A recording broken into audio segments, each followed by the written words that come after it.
En la circonstance, reconnaissons que la rupture affirmée dans les proclamations solennelles n'apparaît ni dans les faits, ni aux yeux des populations qui vivent dans la continuité de leurs pénibles conditions.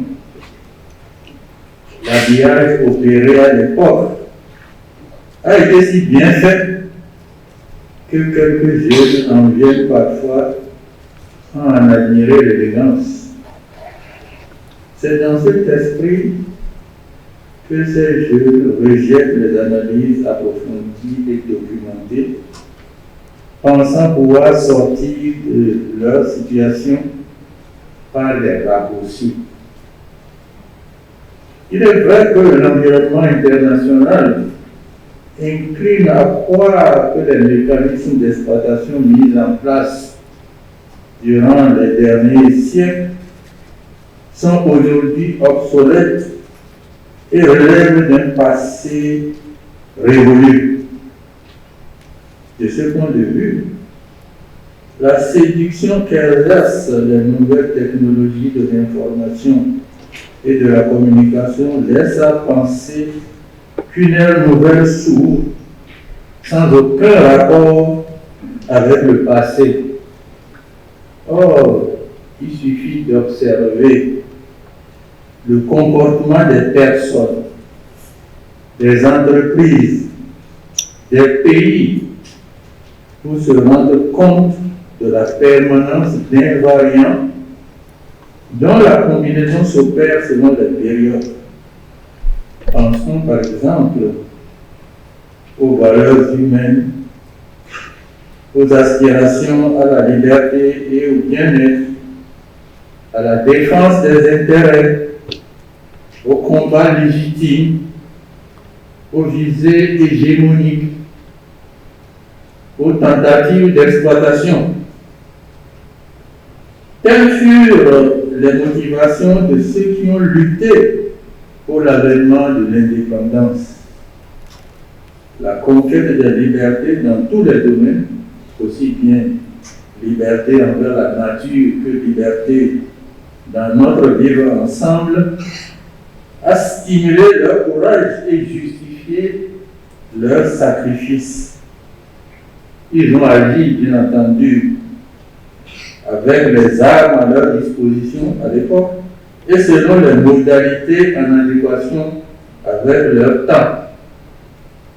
Aussi, rappeler ces invariants dont la combinaison se fait à chaque époque, rappeler ces invariants chaque fois que de besoin et les contextualiser apparaît à l'union progressiste comme un devoir de mémoire pour asseoir la pérennisation des résultats de nos efforts d'aujourd'hui.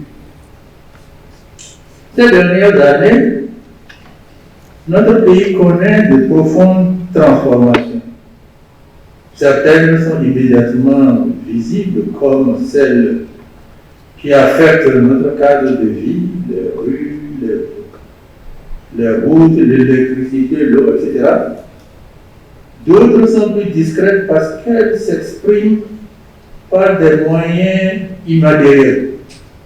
Il en va ainsi de l'immense travail de modification et d'amélioration des structures et des méthodes de gestion, notamment dans le secteur public. Il en va également ainsi pour le recours progressif aux moyens électroniques de traitement des données. À ce jour, cette transformation impacte la vie quotidienne d'un très grand nombre de citoyens, ce qui explique l'ampleur et la vivacité des débats. Du reste, ces débats sont hygiéniques pour la démocratie que l'on observe depuis quelque temps dans notre pays.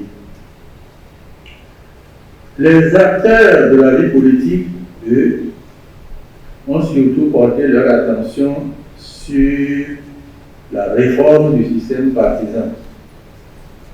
qu'ils aient été encouragés ou pénalisés par les nouvelles règles, ils partagent tous la perte du confort que procure la routine, la sclérose et les baignades dans la médiocrité. Bousculés comme d'autres dans leur secteur, il arrive de gémir en silence et de déplorer l'impossibilité grandissante d'un retour aux pratiques antérieures.